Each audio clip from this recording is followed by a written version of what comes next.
Vítejte u dalšího oříškového podcastu od Ochutnej ořech. Dneska to bude velká jízda, dneska budeme srovnávat, ochutnávat a možná bořit i nějaké mýty.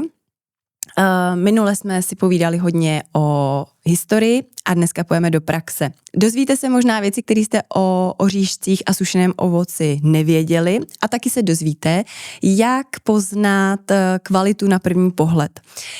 Dneska tady opět se mnou není nikdo jiný než zakladatel Petr. Ahoj Petře. Ahoj a dobrý den.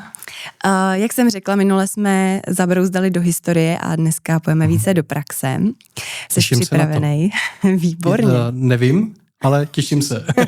Výborně. Tak jo, půjdu na tebe rovnou na tělo dneska a řekni mi, proč nakupovat právě u Ochutnej ořech a ne třeba na Alze nebo v supermarketech. OK, velmi důležitá otázka.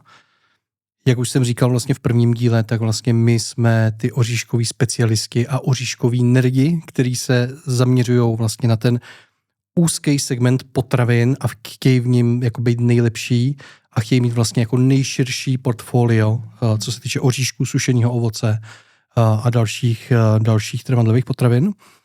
To znamená, že my třeba na Ochutnej ořech nabízíme 1, 2, 3, 4 nebo 5 variant jenom naturálních kešů. A to vlastně jako nikde jinde třeba v supermarketu jako neseženeš, že vlastně tam většinou budeš mít kešu ořechy v jednom balení. Třeba 1/4 kila, 0,5 kilo. U nás vlastně seženeš v uvozovkách od té nejhorší kvality, což jsou vlastně nějaký třeba zlomky nebo půlky kešu oříšků, který ale taky mají vlastní využití, například třeba když je chceš rozmixovat do raw dortu jako korpus a vlastně jako do nějaký pekařiny, tak vlastně nemusíš nakupovat celý jádra kešu, ale můžeš koupit vlastně ty zlomky kešu. Až po různé kvality typu nejlepší poměr cena výkon, až vlastně po ty nejvzácnější kešu oříšky, které jsou vlastně s označením VV180 a na každý sklizni vlastně jich je velmi malé množství a do České republiky se téměř nedovážejí. Takže vlastně Ochutnej ořech je o tom ti nabídnout co nejširší portfolio jednak naturálních oříšků, ale jednak i nějakých jako zajímavých příchutí, který nikdy jinde jako neseženeš, anebo velmi málo. A je to vlastně i o nějaký expertíze, že ty, když vlastně budeš chtít naturální kešu oříšky a zavoláš k nám na zákaznickou podporu, tak ta zákaznická podpora ti doporučí vlastně tu nejlepší kvalitu vlastně pro ten tvůj účel. A těžko říct vlastně, jestli tohle třeba nějaký zaměstnanec v tom supermarketu bude schopný vlastně jako ti předat jako zákazníkovi. Jasně. A hlavně tam máš vlastně jako mnohem menší výběr. Když se vlastně koukneš třeba na ten regál, co je v supermarketu, tak je to vlastně na pár metrů čtverečních máš vlastně jako celý portfolio oříšků, ale my prostě máme víc než 1000 produktů, co se týče ořechů, sušeného ovoce, semínek a dalších vlastně podobných potravin. A máme to na vícero než 2000 metrů čtverečních. OK. Zamluvám, ty tady máš lehce drobek na ten drobek Já jsem totiž tady ochutnával nový kešu a nový mandle. Já jsem teď úplně trošku si říkala, jak ti to mám naznačit, že tam máš oříšek. Musela jsem to říct na plnou pusu. Pardon. Pohodě, jen ochutnávej. Ano, tak nám vlastně můžeš říct, co to tady teďkon chroupeš. No já vlastně to teď ještě nemůžu prozradit, protože se to teprve vyrábí a zalistuje se to až za pár měsíců. Okay. Ale je to strašně dobrý. Dobře. Jsou to vlastně 2 unikátní příchutě, které v České republice zatím nejsou, aspoň o nich nevím, aspoň vlastně co se týče metody toho pražení a ochucení.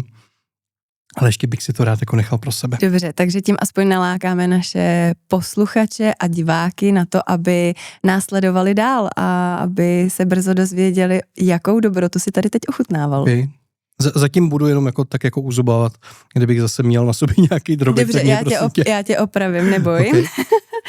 Tak, my jsme se bavili teda o tom, proč nakupovat ořech u nás, nebo oříšky a sušené ovoce u nás, ne v supermarketu, protože, že jo, ty si říkal, že v tom supermarketu je jenom nějaký určitý regál a není tam to zboží znalství, který máme my. Tak, to znamená, že vlastně co se týče třeba naturálních ořechů, tak u nás máš mnohem větší výběr, jednak vlastně velikostí, kvalit, odrůd, protože není cashew jako cashew, není mandle jako mandle.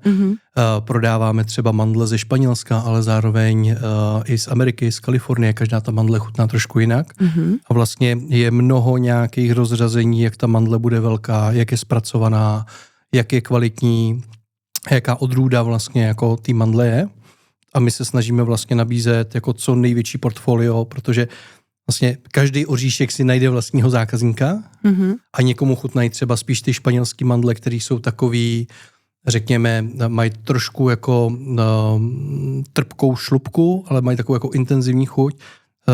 A oproti tomu třeba ty americký mandle zase jsou spíš takový jako víc sladší a tu šlupku mají vlastně jako trošku tenčí. Takže to je vlastně jako jedna věc. A druhá věc je, když máš třeba ochucený oříšky, jakože třeba solený pistácie nebo pražený cashew do soli, nebo třeba uzený cashew a jako další ochucení, tak my v rámci ochutnej ořech vlastně pražíme nebo necháváme pražit menší várky, ale častěji kvůli tomu, aby to pořád bylo čerstvé.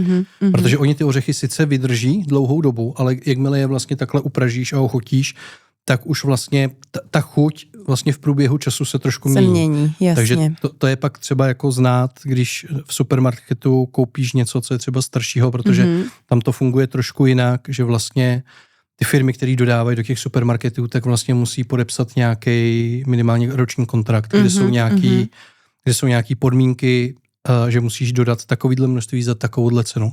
A ty, aby si dokázala garantovat, že to vlastně dodáš za takovou cenu v takovém množství, musíš to hned vlastně jako nakoupit, musíš to hned upražit. To znamená, že pak třeba ty ochucený oříšky můžou být vlastně napražený delší dobu a na té chuti je to znát. A mají jinou chuť, jasně. Takže v tom supermarketu se pravděpodobně může stát, že sníš oříšek, který je třeba už rok upražený, nebo i delší dobu. Hele, nejsem takhle v detailu, ale vím z vlastní zkušenosti, protože na rovinu já prostě chodím po supermarketech a objednávám vlastně i v ostatních oříškových e-shopech, abych prostě srovnal jako kvalitu. To je jasný, to třeba porovnávat, to je jasný. A už se mi to stalo, že vlastně třeba u pistácí solených opravdu třeba ta chuť už byla až trpká a tam vlastně jako poznáš, že to už je prostě třeba 3/4 roku upražený. Okay. Takže tak. A stalo se ti třeba někdy, že ti přijel kamion se špatnýma ořechama, než si objednal? Ano, to se stává. Co děláš v takovouhle chvíli? Naštvu se. Jdu si zahrát na bicí a tam jako trošku se vybouchám. To je taková vsuvka, kdo to neví, tak Peťa hraje v kapele a hraje na bicí. To na tebe tady prásknu trošku. Jo, děkuju. Takže jako to je skvělý nástroj, kde vlastně jako člověk se může trošku jako vyřádit. No a pak se vrátím zpátky do práce a jdeme řešit reklamace, no. A my vlastně jako spolupracujeme s těma dodavatelama, kde tohle je jako běžný, že vlastně ten proces funguje tak, že ty vlastně nejdřív dovezeš vzorky, schválíš si vzorky, které jsou v pohodě, ale samozřejmě to je jenom jako oni ti dodají v rámci vzorku třeba půl kilo nebo 1 karton, ale pak když ti přivezou 20 palet něčeho, tak ty vlastně musíš odkontrolovat prostě těch 20 palet. To znamená, že není to vlastně jako jednorázový proces, je to, že vlastně ty to odkontroluješ v momentě, kdy ti to přijede do externího skladu, kde to uskladníš. Pak to dál kontroluješ, když to vlastně jede do výroby a do balíčky. To znamená, že všichni naši pracovníci musí pravidelně vlastně všechny kartony ochutnávat a vlastně posuzovat senzoricky, jestli ta surovina je v pořádku nebo ne. Jasně, takže to není o tom, že se ochutná jeden pytel, že jo, nebo jeden karton a řekneme si, jo, to je v pořádku. O tom se často jako nemluví, protože ty vlastně to vidíš až jako koncový zákazník, že jdeš do nějakého regálu a tam jsou prostě cashew, ale vlastně celý ten proces vlastně odkontrolovat to, že ta surovina je v pořádku, protože úplně na rovinu, je to naturální produkt, který se někde sklízí, v rámci té sklizně může být vlastně spousta nějakých průserů, ať už jsou to prostě nějaký broučci, ať už jsou to nějaký prostě larvy, nebo ať už jsou to třeba nějaký, řekněme, plísně třeba, jo, což je vlastně asi to nejhorší, co může být. tak vlastně ono se to pořád musí nějakým způsobem kontrolovat, aby to bylo OK. A to vlastně musí dělat nějaký lidi, kteří tomu rozumějí. OK. Tohle je velice zajímavý téma, k tomu se ale ještě v průběhu dneška určitě dostaneme.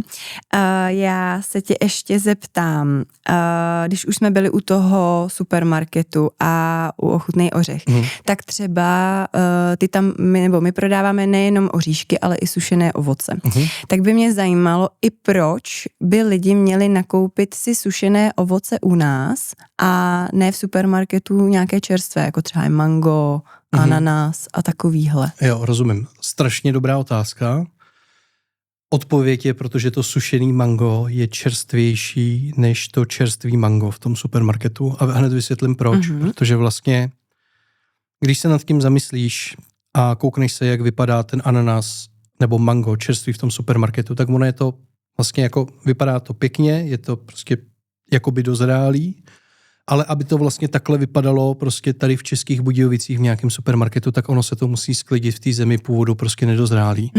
A pak to dozrává v rámci nějakých umělých podmínek cestou do té Evropy.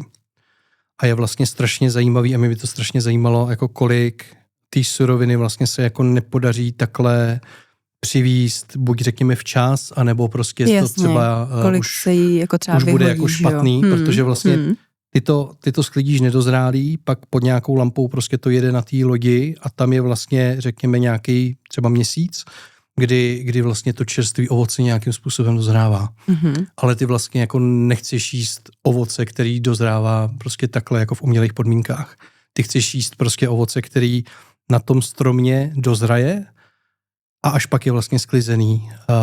A v tom je právě jako skvělý sušený ovoce, protože ono vlastně v tom Thajsku nebo kdekoliv prostě jinde, tak ono má dostatek času, aby dozrálo na tom stromě, je pak sklizený, usušený. Díky tomu, že se usuší to ovoce, tak vlastně má delší trvanlivost a vlastně přežije tu delší cestu do té Evropy. To znamená, že ty tam vlastně nemusíš řešit nějaký umělý dozrávání někde vlastně jako po cestě.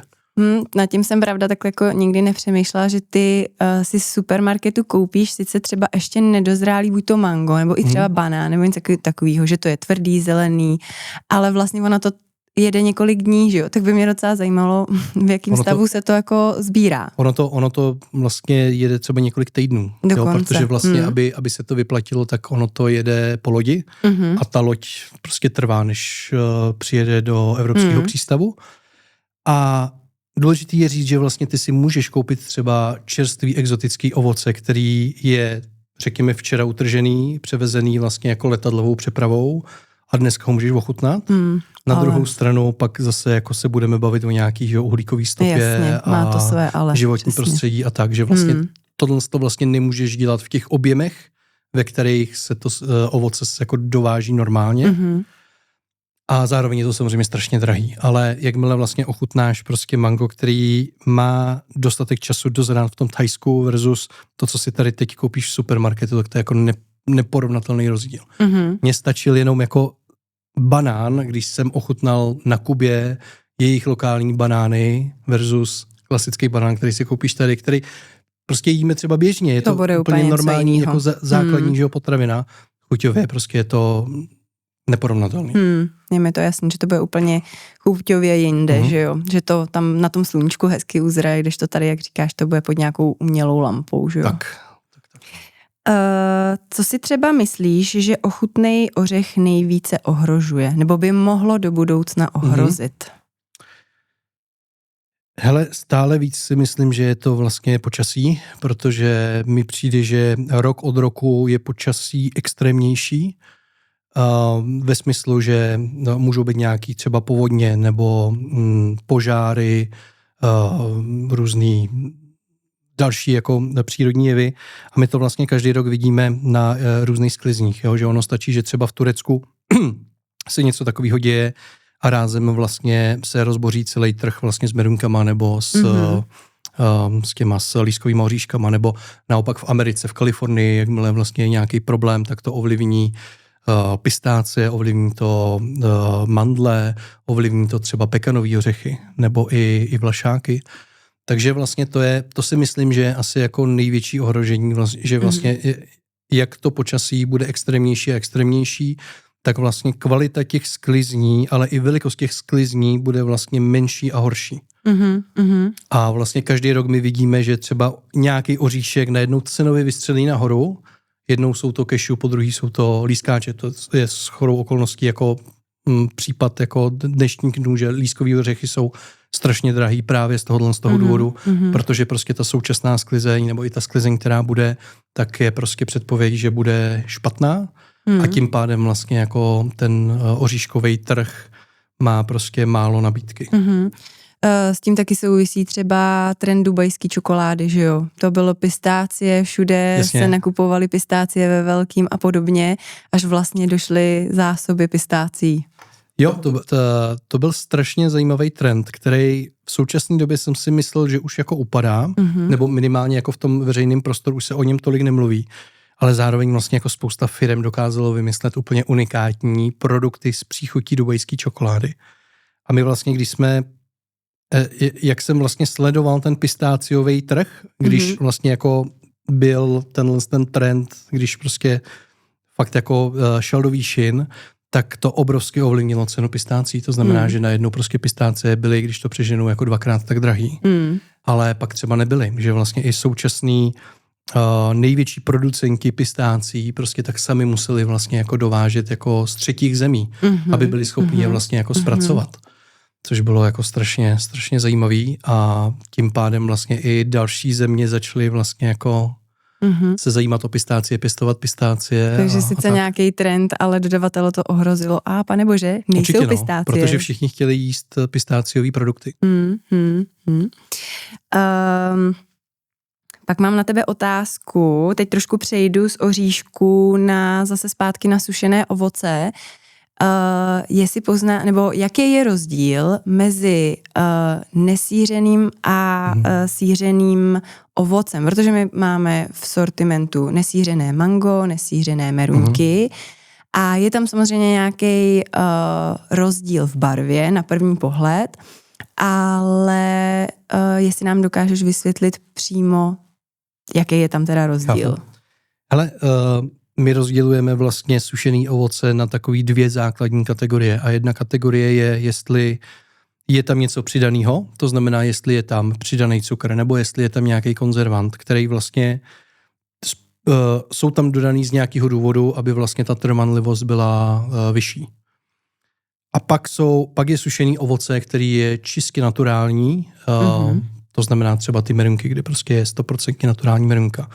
A ono vlastně je to poznat na chuti, ale zároveň vlastně třeba vzhledově je to tmavší. Když třeba porovnáš merunky, který vlastně jsou asi takový jako nejlepší příklad vlastně sýřenýho a nesýřenýho ovoce, tak ta sýřená merunka je krásná, oranžová prostě a člověk, který vlastně o tom tolik neví, tak by si automaticky podle vzhledu vybral tu oranžovou merunku. No jasně, já bych to třeba takhle udělala. Ale v tom je vlastně ta síra a prostě jednak jsou tam nějaký konzervanty a jednak si myslím, že to prostě bys měla poznat i na té chuti. Versus tady je taková tmavá, možná až škaredá merunka, která ale je jako čistě naturální a není tam vlastně nic přidaného, což samozřejmě je ta jako nejlepší volba. Zase my jako v rámci Ochutnej ořech, jelikož prostě jsme specializovaný e-shop na ořechy, sušený ovoce a vlastně podobné produkty, tak nabízíme jak sýřený merunky, tak nesýřený, ale v rámci nějaké naší komunikace vždycky říkáme, hele, OK, nakupujete ty sýřený merunky, protože je třeba znáte jako odjinud, ale mnohem lepší volba jsou ty nesýřený. Snažíme se vlastně edukovat ty naše zákazníky, že tohle je ta nejlepší volba. Takže samozřejmě my jíme očima a nakupujeme očima, ale v tomto případě musíme si říct zcela upřímně, ty nehezké meruňky, ty tmavé, jsou právě ty jako zdravější, lepší. Často platí to, že vlastně když to ovoce je takový jako tmavý a možná ne úplně tolik zledný a nehraje všema barvama, tak je právě naturální a je to ta lepší volba za mě. S tím, že samozřejmě i ty merunky třeba se jako liší nejenom vlastně podle toho, jestli jsou sýřený nebo nesýřený, ale i velikostně třeba. Jo, že třeba v supermarketech většinou najdeš merunky číslo 4, což jsou vlastně takový jako hodně malilinkatý merunky, který zase na chuti poznáš tím, že vlastně oni jsou hodně vysušený, protože jak to není velká merunka, tak není tak štěpnatá. Jo, ano. A my vlastně na Ochutnej ořech prodáváme vlastně jenom ty velký merunky, číslo 1 nebo číslo 2, aby vlastně ta merunka byla dostatečně velká, aby mohla být šťavnatá. Já se tě na tohle ptám záměrně, protože minule jsem si na tebe připravila rychlo pražení Petra. Ano. Ale dneska na tebe budu mít taste test. Budu tady pro tebe mít nějaké nesířené, sířené produkty a tobě zavážu oči. Takže já se na to nemůžu kouknout. Ne, právě proto jsem to tady velice ráda zdůraznila, že to je, nebo jsem ráda, že jsi to zdůraznil, že to je poznat na první pohled, tak to by bylo jednoduchý, že jo, kdybych ti tady dala sířenou, nesířenou meruňku, abys to poznal. Takže ti zavážu oči a dám ti ochutnat na párátku, abys to nepoznal ani po hmatu. Cože, já si to nemůžu ani ohmatat? Ne. A teď se ukáže, jaký je Peťa opravdu odborník. Takže já ti jdu zavázat oči a my na chvilinku přerušíme a jakmile Peťovi zavážu oči, tak se vrátíme zpátky. Tak, jsme zpátky. Peťa má zavázané oči, prej nic nevidí, ale může dejchat, je to dobrý. Peťo, já jsem ti připravila po tvé levici, máš prkínko, na který máš 3 párátka. Teď budeš ochutnávat manga. Jsou tam, my máme vlastně v sortimentu 3 druhy, ale já jsem vybrala 2 manga plus 1 specialitku novou. Já to už jsem ti možná trošku prozradila. Tvým úkolem bude ochutnat a poznat, který mango je který. OK, dobře. A pardon, to je asi to je mikrofon. To je mikrofon, neboj, nejsem to já.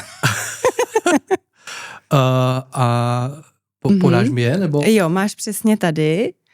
Takhle jsou 1 párátko, můžeš si ho klidně rovnou vzít a vlastně vedle jsou 3 párátka vedle sebe. Jo, OK. Počkej, teď třetím další. To je další párátko, hned vpravo, takhle, ano. Tady, OK. Já ti je tam vždycky na to.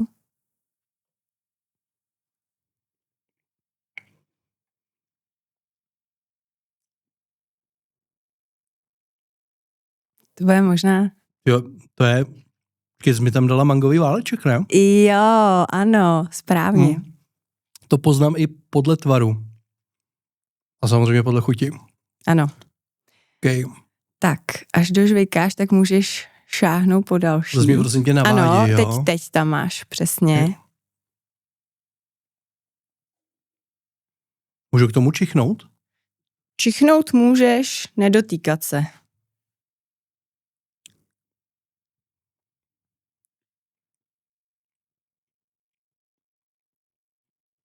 Peťa chroupe, převaluje zprava doleva. Ale naprosto jasně, kde mám... No. Ano, mluvíš správně. Halo. Tohle je, prosím, nesířené mango. Ano, správně. Které Výborně. Poznáte vlastně podle toho, že tam není vlastně jako přidaný cukr, kromě fruktózy, která je tam vlastně dodaná v rámci mangového rozvaru, protože když se vlastně suší tohle mango, tak aby nebylo úplně vysušený, tak vlastně se do toho přidává i mangový rozvar. A takových mang už jsem ochutnal strašně moc a všechny jsou vlastně jako strašně vysušený, kromě tohohle z toho thajského, který se právě jako vyrábí touhle jako specifickou metodou, že se tam vlastně přidává ten mangový rozvar. Máme prostě nejlepší mango na světě. Jo. Tak a teď já ti navedu ruku. No. Tady. Tak. Teď když... Jo? Jo. Super.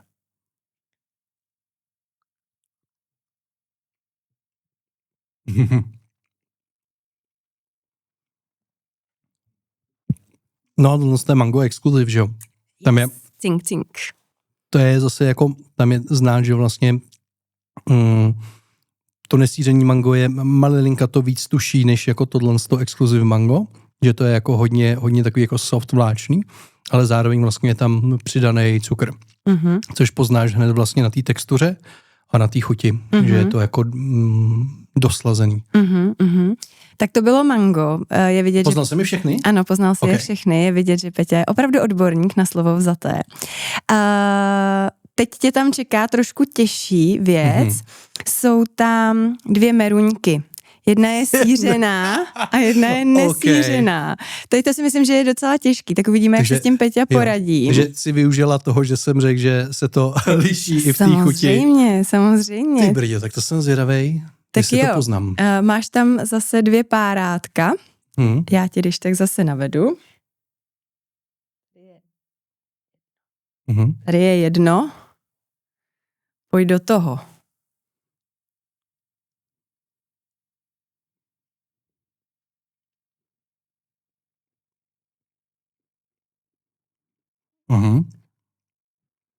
Odborník kouše.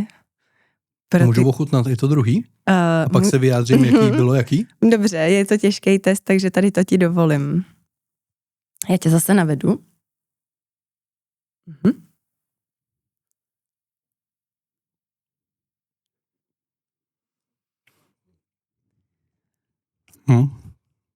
Tak to je jasný. První byla sířená, druhá byla nesířená. Je to tak. Přátelé, je to tak. Bál se z toho, ale zvládl jsi to úplně na jedničku. Protože jsem vlastně poprvé to ochutnávám, aniž bych to viděl, ale fakt je to na té chuti poznat, že vlastně ta sířená tam má vlastně jako, ta nesířená je prostě jako tam cítíš jenom čistě naturální merinkovou chuť. Můžeš si klidně sundat ten šátek, už pro tebe víc testů nemám. Petě to poznal, je to dobrý. Trošku jsem se bál hlavně u těch meruněk teda. Ne, zvládl si to naprosto fantasticky, musím říct. Děkuji. Tak jo, půjdeme dál. Tady teda to bylo takové na odlehčení a vyzkoušeli jsme si Peťu, že je to opravdu odborník a nemusíme měnit ředitele. To jsem rád, ještě chvilku v té firmě zůstanu teda.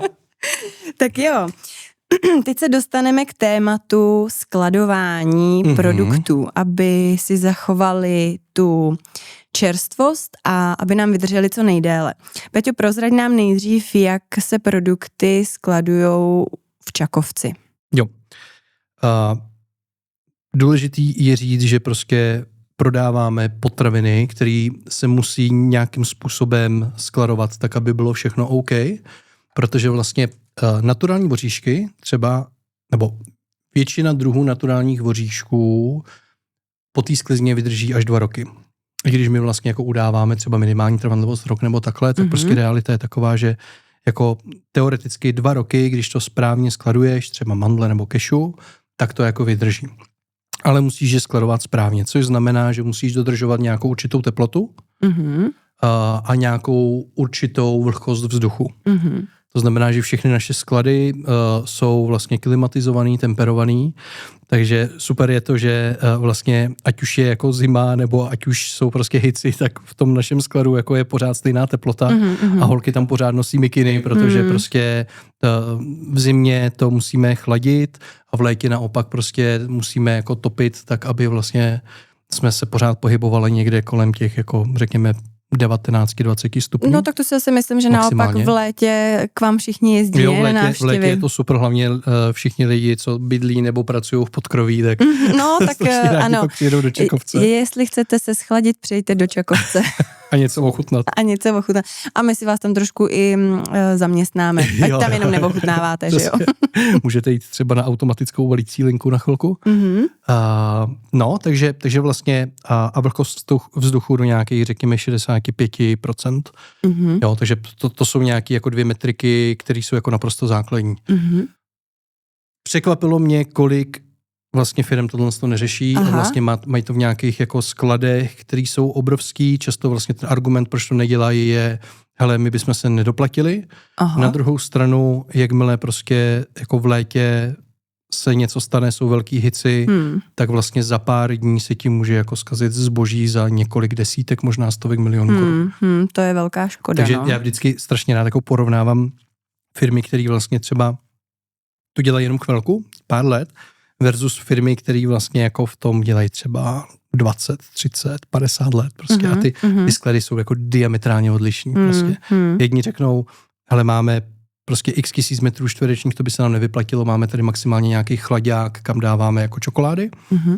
A v létě prostě tam, jako když jsou 30, tak je tam fakt jako hits a člověk si říká, tyjo, tak ale to tady, když bude jako delší dobu, tak se tam fakt jako rozjede nějaký problém versus prostě firmy, které mají třeba ještě mnohem větší sklady a tam přesně všechno se temperuje, všechno se hlídá, prostě jsou tam odchyty na moly prostě, protože ty firmy ví, že jakmile je nějaký problém, tak mají pár dní na to, než vlastně to jako nakazí. Přijde apokalypsa. Tak. Já ještě doplním, my máme teda výrobu a sklad v Čakovci, ale zároveň máme jeden jediný obchůdek a to je tady v Českých Budějovicích v ulici doktora Stejskala. A jak tam skladujeme ty výrobky, protože vlastně tam, nevím, jestli se to dá takhle regulovat, je to přece jenom starší budova. Hele, Čakovec a vlastně externí sklad v Boršově, tak tam máme vlastně zabudovanou klimatizovanou jednotku, která vlastně může klimošit a může topit. A v obchůdku to je vlastně jako strašně zajímavý prostor, protože jak jsi řekla, tak je to vlastně jako historická budova, která vlastně je postavená prostě tak, jak je postavená a ono to jako brutálně drží prostě tu stabilní teplotu, takže ani vlastně jako v létě se tam jako tolik nestává, že by prostě ta teplota tam se zvýšila. Každopádně jsme připravení na to, že jakmile prostě jsou jako hici a už se nám to jednou jako stalo, že jsme si říkali, tak ta teplota už je jako vyšší, tak vlastně máme takovou jako mobilní klimatizovanou jednotku, kterou tam hned jako nasadíme v tom létě, když je potřeba. Jinak vlastně jako to je super prostor v tom, že vlastně ta teplota je tam jako strašně stabilní a není tam jako horko. Takže máme jistotu, že jak v Čakovci, v Boršově, tak v obchůdku je ta teplota taková, jaká má být. Je to strašně důležitý, hlavně vlastně v momentě, kdy ty tam jako skladuješ něco dlouhodobě, protože ty vlastně přivezeš nějakou sklizeň a prostě můžeš mít klidně jako půl roku naturální oříšky prostě na skladě. Mně teď napadla jedna otázka, vlastně, že jedna nejmenovaná firma dělá to, že na léto vždycky zastaví dodávku nějakých dobrůtek, aby zajistili kvalitu čokolády a takhle. Známe všichni tu reklamu, myslím, že víme. Děláme něco taky takového, jako že zastavíme výrobu nebo nedodáváme nějaký věci? Jo, otázka je vlastně, jak moc je to od nich marketingový tah a jak moc to vlastně jako ty fabriky dělají. Je pravda, že jako v létě jsem si všimla, že tam fakt některé ty produkty nejsou v tom obchodě. Okay. Hele, u nás to děláme tak, že když jsou opravdu nějaký extrémní teploty, ale řekněme, že to jsou jako jednotky dnů v létě, tak vyloženě prostě jako ty balíčky neposíláme. Jo, že si řekneme, OK, prostě těm lidem to přijede o pár dní díl, dáme jim vědět prostě, ale řekneme si, teď to jako za to nestojí.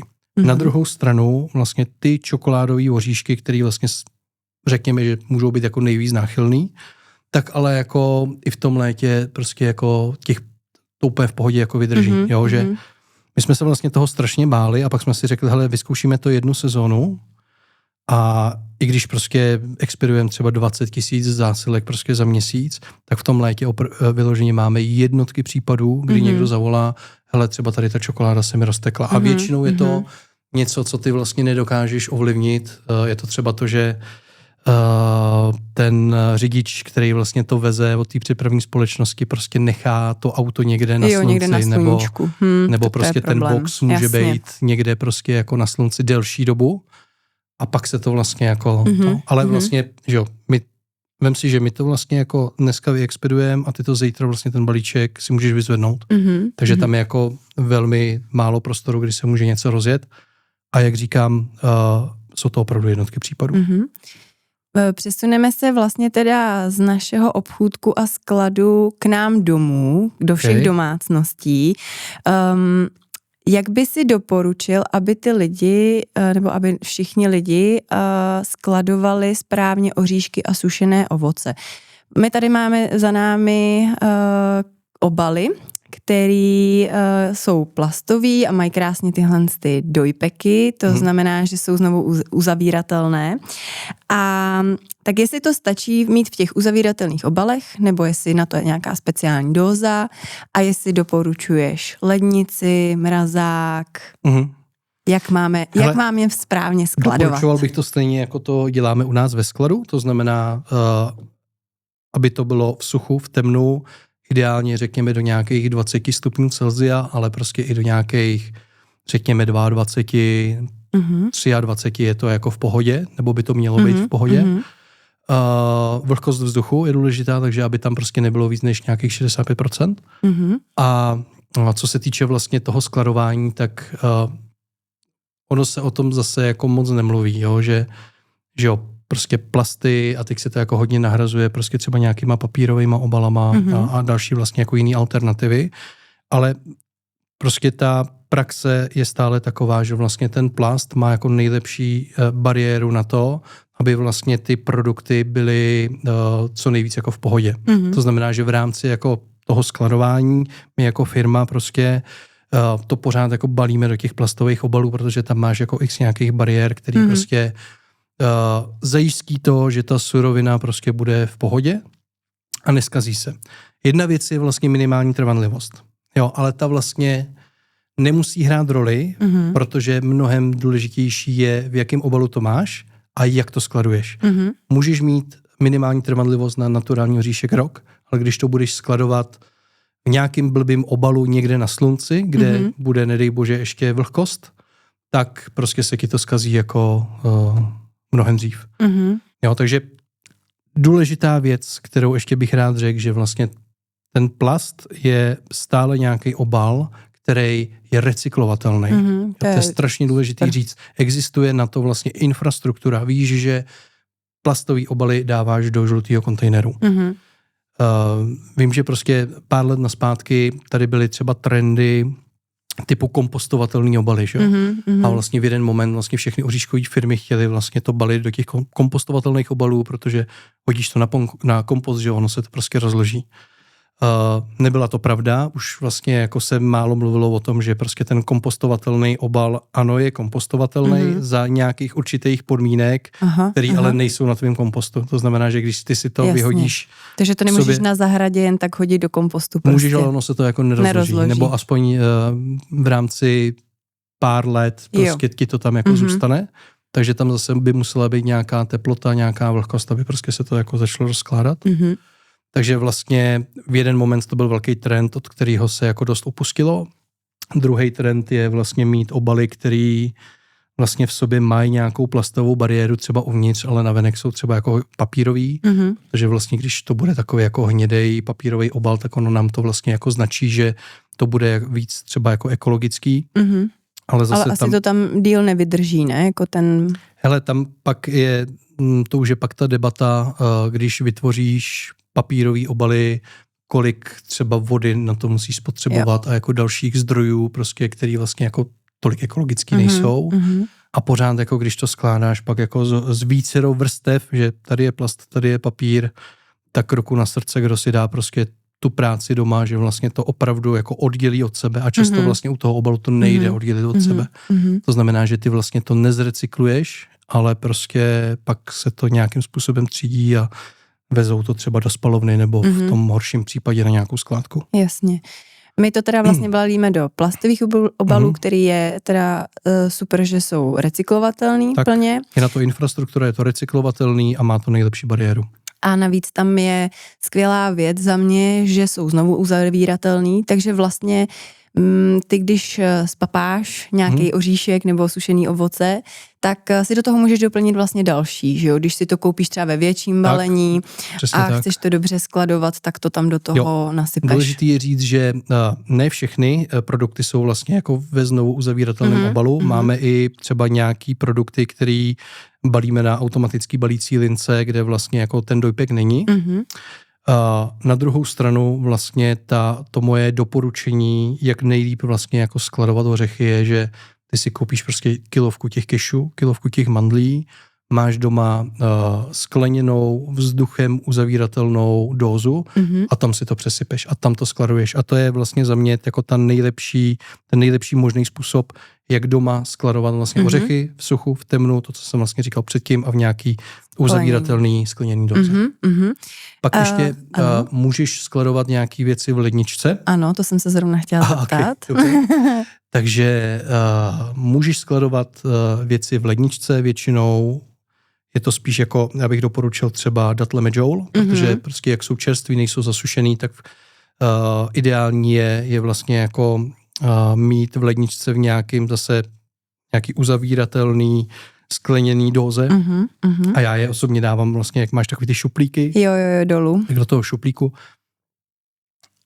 Nedoporučil bych asi ořechy dávat úplně do mrazáku, protože tam pak vlastně jako můžeš řešit jako tu vlhkost a tak, takže jako ideální jako sušení ovoce v ledničce. My třeba doma občas do ledničky dáváme vlašský oříšky z našeho ořešáku, co vlastně jako si jako sklidíme, tak to vlastně Káťa dává taky takhle jako do ledničky, ale musí to být vlastně ošetřený tak, aby to vlastně jako nenavlhlo. Takže, aby jsme to shrnuli, tak nejlépe ořechy skladovat v dóze, znovu uzavíratelné nějaké ve špajzu, v temné místnosti. Ovoce můžeme dát do ledničky, a pak bude takový, třeba ty medjouly bych tam dal, to ostatní sušený ovoce si myslím, že zase jako ti úplně v pohodě dlouho vydrží v té spíži. Zase ve spíži. A zase pak je otázka prostě, kolik stupňů máš ve spíži. Jasně, a tak. Jasně. Jak dlouho nám to takhle v té spíži vydrží, ten oříšek takhle dobře uzavřený? Liší se to zase druh od druhu, to znamená, že třeba naturální kešu, naturální mandle je tam vydrží, když to bude správně skladovat velmi dlouho. Jak jsem říkal, my většinou dáváme vlastně jako minimální trvanlivost rok, ale víme, že vlastně od těch zpěstitelů v momentě, kdy se sklidí ta sklizeň, tak prostě na těch originálních kartonech jako z kešu, s mandlema prostě dodávají klidně jako rok a půl, 2 roky. Úplně v pohodě. Jakmile máš třeba ochucený oříšek, jako jsou třeba tyhle, tak díky tomu, že vlastně ty to upražíš, nějakým způsobem zpracuješ, tak vlastně ta minimální trvanlivost už je tam jako trošku nižší, než je u toho naturálního ořechu. Ten produkt zase dlouhodobě, pořád je to jako trvanlivá potravina, takže to dlouho vydrží, ale jsou nějaký ořechy, který vlastně v čase můžou trošku jako měnit tu chuť. Jo, že prostě zase, když čerstvě upražíš pistácie a třeba solený mandle nebo solený kešu, vždycky to bude prostě chuťově nejlepší ten první měsíc, první 2 měsíce. Jasně. Že to musíš prostě pražit pravidelně, tak aby prostě jako ty pražený oříšky ti nestály někde jako půl roku. Takže doporučujeme koupit a okamžitě spotřebovat, aby byly co nejlepší. Ideální varianta. Jsou pak třeba oříšky, třeba uzený kešu nebo uzený mandle, který my naopak vlastně, když se upraží a ochutí, tak my je vlastně necháváme nějaký ten týden jako uzrát. Protože vlastně ono vlastně jako pak vyzraje ta chuť, ta uzená, jo? Takže můj táta třeba jako nakázal, že prostě, a my to musíme dávat i do takových jako i speciálních pytlů, protože ono, když to přijede vlastně z té pražírny, tak ta vůně je jako brutálně intenzivní, takže občas to jako oddělujeme od ostatního zboží, aby to jako nenačáchlo, ale když to fakt jako necháš prostě nějaký ten týden vyzrát, tak ta chuť je tak pak je jako ještě lepší, intenzivnější. Pověz mi, jak poznáš, že ten produkt není čerstvý. Dá se to poznat třeba na první pohled, nebo je to v nějaký křupavosti potom? Jo, zase strašně důležitý druh od druhu jsou produkty, takhle, kdybych měl říct jako nějaký jako obecný pravidla, tak vlastně vezmeš jakýkoliv oříšek, koukneš se na něj a prostě porovnáš, jestli není nějak jako extra tmavej, extra žlutej, pak k němu přivodníš, zjistíš vlastně, jestli je tam něco, co ti jako nevoní a pak ho ochutnáš a pak zjistíš vlastně v rámci chuti, jestli je to v pořádku nebo ne. To je jako, kdybych měl říct nějaký jako úplně univerzální pravidlo, nehledě na to, jaký oříšek to bude. Jsou pak oříšky, které jsou jako jsou hodně náchylný třeba na nějaký, řekněme, plísně a další věci, což můžou být třeba lískový oříšky. A tam je vlastně, u nás je vždycky jako strašně důležitý, když přijede nová sklizeň lískových oříšků, tak vlastně posoudit a vlastně jako hlídat to, že přesně jako nebudou nějaký problémy vlastně uvnitř toho ořechu, protože když vlastně rozřízneš lískový oříšek jako vejpůl, tak zjistíš, že on je vlastně jako uprostřed dutej. A díky tomu, že vlastně je tam malilinkatá dutinka, tak vlastně tam můžou vlastně jít nějaký jako plísně. Takže ono vlastně na první dobrou to třeba jako nepoznáš, ale vlastně uvnitř může být nějaký problém. To samý může být, ale i jako se sušeným ovocem, třeba datle, medjool, kde vlastně taky na první pohled můžou být v pohodě, když je vlastně rozlomíš a koukneš se podél té pecky, tak i tam vlastně může být nějaký problém. Takže to jsou věci, které jakmile nám přijede nějaký jako nový zboží, tak my to hned jako takhle posuzujeme a i vlastně předtím, než se z toho něco vyrábí, nebo než se to třeba balí na té baličce, tak vlastně ten člověk, který to tam balí, tak tohle to musí jako posuzovat. U těch datlí medjool je třeba ještě podle mě důležitý říct, že oni na první pohled některý mají na sobě takovej bílej povlak, ale to není plíseň, že jo? Nebo? Bílej povlak? No, že mají takový jako, mi to přijde, jak kdyby tam byl cukr nějaký nebo něco takového. Nebývá? Nebývá jo, to, ne? Jako, že to není jako plíseň. To bych musel vidět, abych ti na to mohl jako odpovědět. Spíš to bude nějaká drť třeba z toho. Může jako takhle připadat. Dobře. Ale většinou by na lískových oříšcích neměl být nějaký jako povlak, si myslím. Datle medjool jsem říkala. Jo, datle medjool, jo, ok, pardon. No, tak tam máš jenom jako tu slupku na tom. Ale že oni jako bývají takový, že nejsou že lesklí, že jak se koupí v supermarketě, ale že bývá na tom taková jako bílá, bych řekla, cukernatá věc, tak že to je cukr právě, že to není, že jo, ta plíseň, to je jenom takový doplnění. Jo, takhle.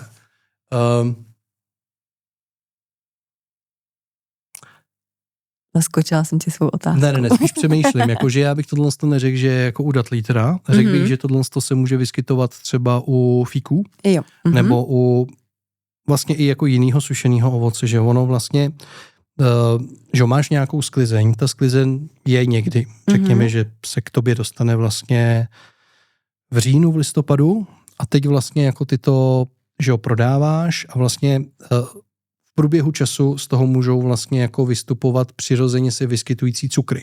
A to je podle mě to vlastně, o čem ty jsi mluvila, že vypadá to pak jako, že by to mohla být plíseň, nebo že by to mohl být nějaký povlak.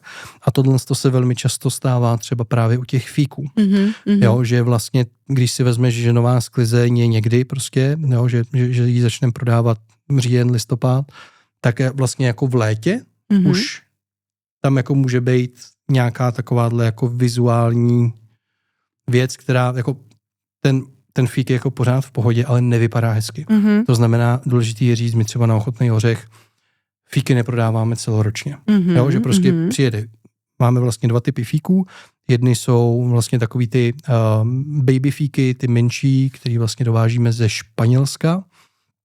A druhý fíky jsou vlastně fíky Lerida, který jsou z Turecka. To jsou ty velký štěvnatý fíky. A prostě my je pak neprodáváme třeba jako v létě, když už jako vidíme, že ta surovina prostě je tam ten přirozeně jako vystouplej cukr. Jo. Protože přesně jako spousta jako zákazníků si pak řekne, tyjo, prostě vypadá to jako plíseň. To je plíseň a mohli by to reklamovat tak, nebo něco ale takovýho. prostě ta sklizeň pak už jako není čerstvá. No. My jsme se tady minule taky bavili o tom, že se může občas stát, že přijede kamion nebo nějaký produkt a jsou v tom nějaký broučci, pavoučci a podobně.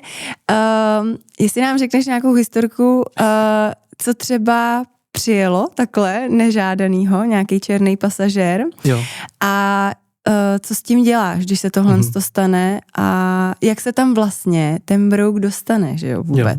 Jo. Proteinové kešu třeba. Já mám mimochodem doma máslo proteinový kešu, takže už vím, z čeho to je. Ne, to se nemusíš bát, to je v pohodě. Strašně zajímavý téma, stává se to, jak jsem vlastně říkal už v minulém díle, tak vlastně díky tomu, že my prodáváme naturální produkty, tak vlastně každý rok ta sklizeň je jiná. Jo? Ono vlastně stačí, že někde budou třeba prostě povodně nebo bude víc pršet a hned vlastně máš jako mnohem míň kvalitní sklizeň toho daného oříšku nebo toho daného sušeného ovoce. To znamená, že to je třeba víc náchylný na plísně, nebo je to víc náchylný na to, že tam přesně můžou být pak nějaký problémy typu broučci, nějaký larvy, pak do budoucna, že moly a tak. Takže vlastně to je strašně důležité tohle všechno kontrolovat.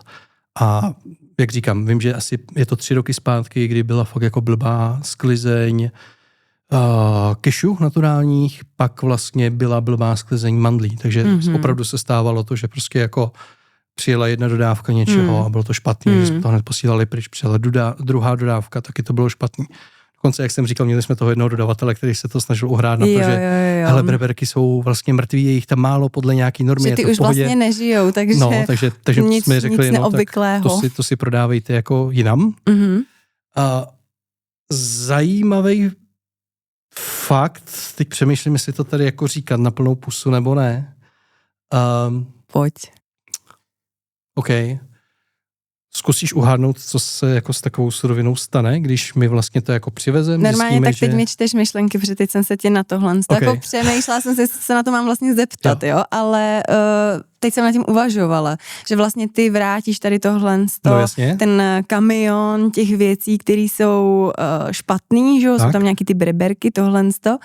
A co se s tím teda stane, no já nevím, no. Jako, nebudu naivní, myslíš, že to ta firma nemyslím zničí? Si, že to ta firma vyhodí, že jo. Takže co se z toho udělá? Hele, jakmile ty to vrátíš, tak ta firma to potřebuje někde prodat. Mm-hmm. To znamená, že to začne nabízet ostatním velkým firmám, zpracovatelům, který to třeba jako upraží do něčeho, no a pak se to jako prodá, no. Jakože prostě obchodní řetězce jako snesou jako všechno, jo, takže prostě tady tohle to se spíš dává potom do řetězcí a jako, že takhle, se to teda ještě nějak upraví. Jako, nebudeme říkat, že úplně všichni, nechci šímovat, ale vím minimálně o nějakých, řekněme 2-3 případech, kdy to takhle dopadlo. Že my jsme prostě poslali celý kamion, a buď to byly kešu naturální, nebo to byly naturální mandle. A oni to vlastně pak jako prodali nějakému jako velkému zpracovateli, který vlastně to jako praží. No tak to měl s tím proteinem, že jo? Tak ono třeba v rámci toho pražícího procesu ty produkty nějak jako přesto si to jako vypadnou, já nevím, ale prostě my to neděláme, jo? Jako my když prostě jako pražíme nebo si necháváme pražit třeba nějaký jako produkty, tak prostě buď je to naše surovina, kterou vlastně my dodáváme tomu dodavateli, anebo jako velmi hlídáme, jakou surovinu on do toho jako praží. Takže u nás se nestane, že by jsme opražili nějakého broučka. Ne. My to neprodáváme s broučkama. V proteinových produktech prostě, no. No, takže fakt jako prostě ta firma pak posílá i jako cenový nabídky, kdy řekne, hele, je tady nějaký jako problém, nabízíme vám to jako s 50% slevou. No. Ty bláho. Ptala jsem se tě taky, co exotického k vám takhle dorazilo. Jestli to bylo vždycky jenom u nějakého molu, pavoučka malýho nebo něco takového, anebo jestli i nějaká jiné zvířátko k vám zavítalo do Čakovce. Ale už se nám to párkrát stalo. Myslím si, že to bylo zrovna, když moje dnes už manželka Káťa byla i jako na brigádě, když jsme byli jako hodně mladionký. A pamatuju si, že s nějakou paletou tam přijel i had, který byl jako takovej jako had? Exotický, takovej hodně jako zbarveně zelený. Ježiš, tak to by byla moje smrt. A vlastně vím, že tam byla moje mamka, byla tam Káťa, byl tam vlastně ten řidič té jako firmy a teď on jako zales prostě do nějaký kanceláře. Ne, no a pak řešíš vlastně jako co jste dělali? No, vím, že jsme nějak jako spolupracovali s jednou zoo, která nám vlastně s tímhle jako pomáhala. Protože ty vlastně jako nevíš, jakože může to být prostě nějaká jako užovka, která se tam dostala já bych ho možná nechala, já bych mu ten kancel nechala a řekla, tak holka, už je to tvoje. Jako. Ale zároveň vlastně nevíš, jestli on jako nepřijel prostě jako z Vietnamu, že jo, nebo prostě z nějaký exotický země a jestli není jedovatý. Takže takhle se nám vlastně stal had, stala se nám jako ještěrka. Nevím, jestli nějaký pavouček, myslím si, že ne, že většinou to bylo jako nějaký hádě nebo no, ještěrka. Tak jako ono to je dnes pavouček nebo hádě, jako pro mě je to, omlouvám se všem milovníkům hadů a pavouku, ale pro mě to prostě jako, ne, to by mi nesmělo přes prach a nemám ráda ani jedno, takže já bych se jako fakt zbláznila mít tam něco takovýhleho. No, takže. Ještě živýho, nedej bože. Ono to bylo živý. Ono to bylo živý, no. Stalo se to jako asi 2x, 3x, no. Ty bláho, hrozný. To máte pěkné zkušenosti, pestré.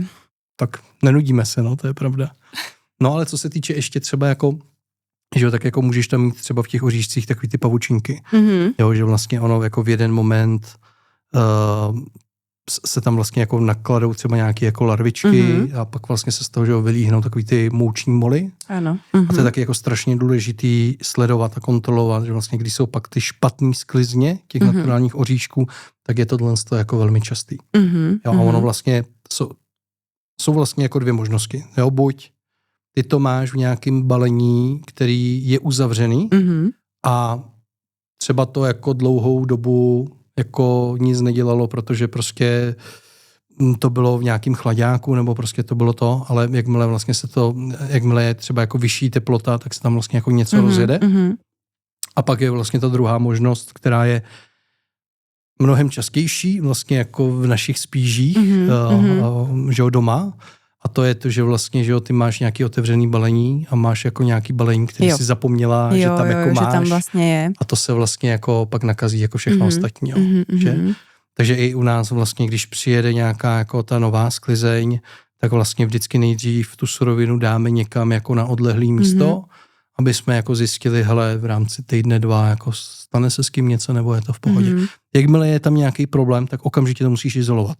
Jo, že prostě jakmile máš nějakou špatnou paletu a stává se i to, že prostě nějaký dodavatel ti může dodat prostě 40 palet naturálních kešů. V rámci těch 40 palet bude jedna šarže, která je třeba jako špatná, těch pár kartonů. Takže to my vlastně hned detekujeme a hned to vlastně jako oddělíme. Máme na takovou jako special koji v tom externím skladu, kam to dáme, aby to vlastně jako nenakazilo všechno ostatní. To jsem se vlastně chtěla zeptat, protože je třeba říct, že ty kamiony, tak ty přijedou s nějakýma pytlema, že jo, kartonama, a my to potom přebalíme, že jo, zpracujeme a podobně. Tak uděláme z toho nějaký mixy, nějaký různý produkty. Přesně tak. Ale ty vlastně jako nevíš, jakou historii vlastně, že jo, ta šarže má za sebou. Jakože opravdu prostě od toho sběrače a pěstitele do té Evropy a vlastně z toho Rotterdamu a Hamburku vlastně k tobě se mohlo stát jako x věcí. Jo. Takže proto vlastně a zase od toho my jsme ty oříškoví specialistky, aby jsme tohle všechno jako znali a měli nastavený ty procesy tak, jak mají být. Může se tedy stát, že 99,9% pytlů je v pořádku, ale tam to 0,1% nebo prostě jeden pytlíček je špatný, tak ten okamžitě oddělíte a izolujete, dáte ho do karantény, aby nedošlo nějaký nákaze ostatních. Nebo já nevím, jestli se to dá jako nakazit, to je nevím, z těch vlastně pytlů. Zase nemluví se o tom, ale prostě i ty dodavatelé můžou zkoušet něco ve stylu, že ty u nich objednáš prostě 40 palet a oni ti tam dají 4 kartony, které jsou špatný. A to je právě na nás, aby my ty 4 kartony jsme prostě našli, aby jsme posoudili, ať už u toho příjmu, nebo maximálně vlastně u toho balení, jo, že vlastně všichni, co u nás pracujou, tak to musí ochutnávat, musí to vlastně senzoricky posuzovat, jakmile je tam něco špatného, tak hned, ano, je to tam ta šarže, jdeme to hned oddělit a jde to jako pryč. Jo, což prostě zase je strašně důležitý dělat a zase jako vidím ty firmy, které s tím mají mnohaletý zkušenosti a když jim tohle to řekneš, tak oni prostě ti jenom přitakávají a říkají tak jako ty storky, co zažili versus vlastně firmy, které vlastně to prodávají třeba jenom pár let a předtím třeba prodávali něco jiného, tak to vlastně jako, jo, tak to berou prostě jako kdyby si prodávala televizi. Jo, že to jako tolik neřeší, jo, tohle. Jo, i vlastně to skladování, co se týče vlastně i nějakého jako temperování toho skladu, vlhkost vzduchu a takhle. Je to strašně důležitý, aby prostě ty produkty byly v pohodě. Aby se dostali ke koncovému zákazníku v té nejlepší kvalitě. Tak. Peťo, to je ode mě skoro všechno. Teď tady mám pár mýtů a faktů, takzvaný věřte, nevěřte. Okay. Existují nějaký teze, že jo, nějaký mýty. Pojďme je teďkon rozbořit, jestli jsou pravdiví nebo nepravdiví. Takže mám na ně odpovídat. Ano, teda. prosím. Okay. Teď bude otázka, jestli naši posluchači dávali pozor, protože mám tady otázku, že sušené mango je zdravější než ty čerstvé ze supermarketu v zimě.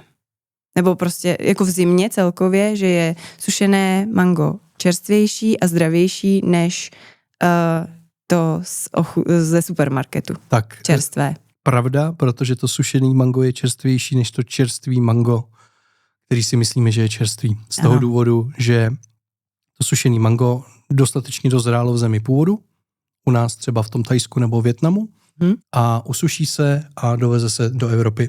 Ale to čerství exotický ovoce se musí, aby tady vypadalo hezky čerstvě, tak se musí vlastně utrhnout nedozrálý a vlastně dozrává v nějakých, řekněme, umělých podmínkách cestou do té Evropy.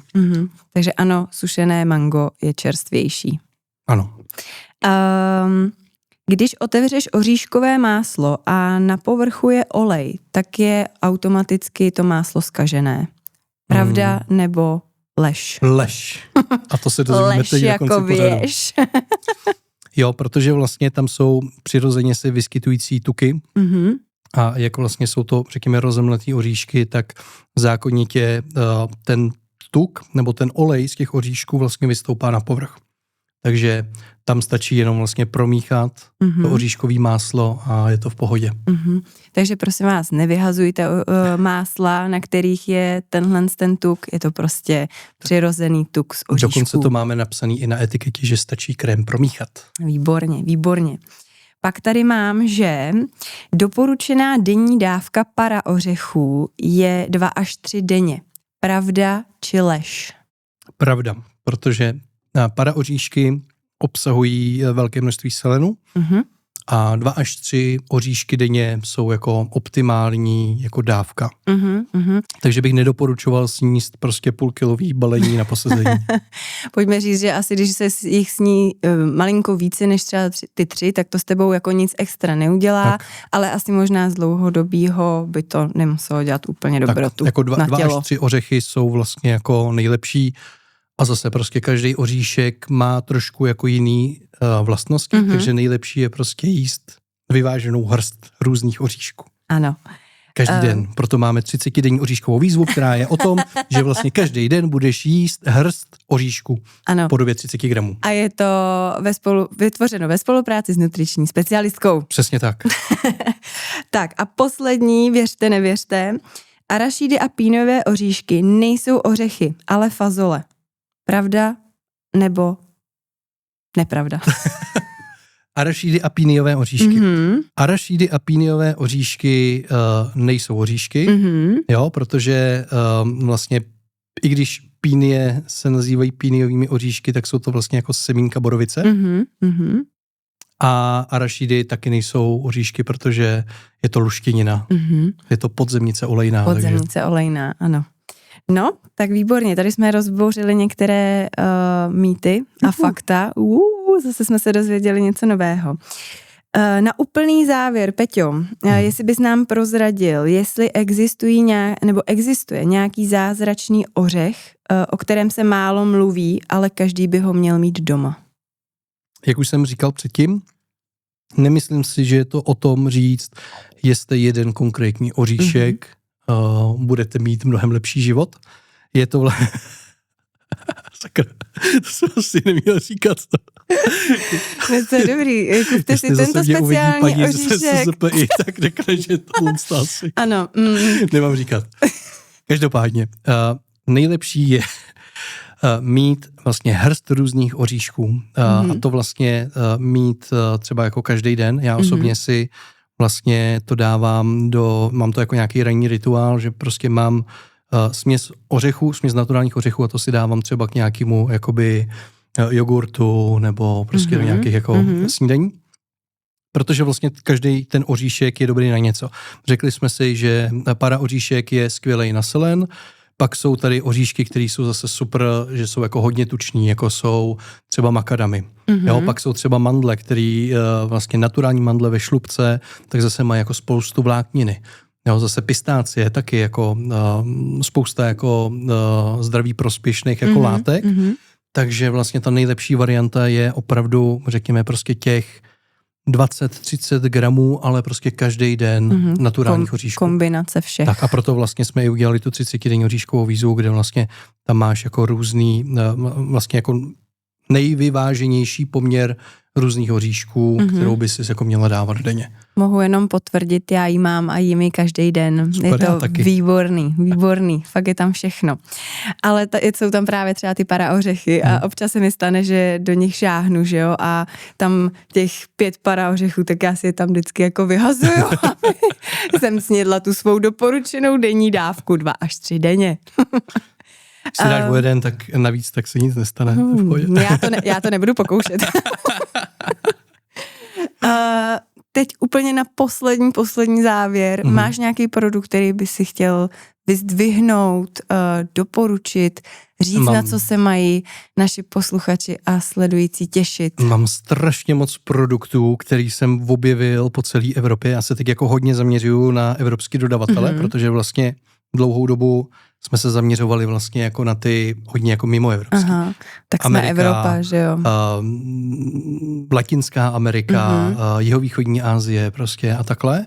Ale vlastně stále víc se hlavně koukám prostě na evropské firmy, co dělají, protože prostě jako dělají neskutečné věci, takže budeme dovážet nějaký nový lékořice z Finska, budou tam i nějaký příchutě, které jsou jako dost